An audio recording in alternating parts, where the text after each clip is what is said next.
संसदीय चुनाव में आगे निकलने के लिए नेता बड़े बड़े वादे कर रहे हैं। बीजेपी ने घोषणा पत्र में राष्ट्रवाद को बड़ा मुद्दा बनाया है। सत्तारूढ़ पार्टी को लगता है कि इसका तोड़ निकालना इतना आसान नहीं, लेकिन कांग्रेस ने इस दांव की ऐसी काट निकाली कि अब राष्ट्रवाद बनाम राष्ट्र सुरक्षा हो गया है।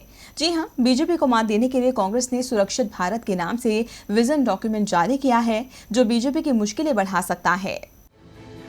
लोकसभा चुनाव के महासमर में जीत का डंका बजाने के लिए पहले मुद्दा रोटी, कपड़ा और मकान हुआ करता था, लेकिन बीजेपी ने इस मुद्दे को रोटी, राम और राष्ट्रवाद का मुद्दा बना दिया। पार्टी सबसे ज्यादा राष्ट्रवाद को भुनाने में जुटी है। अब जब बीजेपी राष्ट्र के सहारे राजनीतिक रोटियां सेक रही है, तो भला कांग्रेस सुरक्षा के सहारे सत्ता के शिखर पर जाने की कोशिश क्यों नहीं करेगी?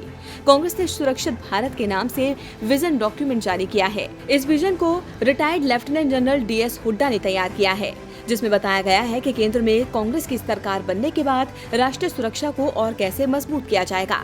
DS हुड्डा ने कहा कि आंतरिक सुरक्षा से जुड़ी जो परेशानियां हैं, उनका शांतिपूर्ण ढंग से कैसे हल निकाला जाए, इस पर हमने फोकस किया। जम्मू कश्मीर, उत्तर पूर्व माओवादियों से जुड़ी परेशानियां, इन मामलों में भी हमने सुझाव दिए हैं कि किस तरह से इन परेशानियों को शांतिपूर्ण ढंग से हल किया जा सकता है। इसके साथ ही उन्होंने कहा कि जब हम राष्ट्रीय सुरक्षा की बात करते हैं तो सीमा को देखते हैं, अपने पड़ोसी देश को देखते हैं, आंतरिक सुरक्षा से जुड़ी परेशानी को देखते हैं, लेकिन जो हमारी आम जनता है उसके बारे में हम नहीं सोचते। लेकिन आम जनता का हिस्सा राष्ट्रीय सुरक्षा में बहुत अहम है। कांग्रेस ने सुरक्षा पर विजन डॉक्यूमेंट लाकर बीजेपी के राष्ट्रवाद के नारे को टक्कर देने की कोशिश की है। अब देखना होगा कि क्या कांग्रेस की राष्ट्रीय सुरक्षा बीजेपी को सत्ता के रेस में हरा पाती है या नहीं। DB लाइव की रिपोर्ट।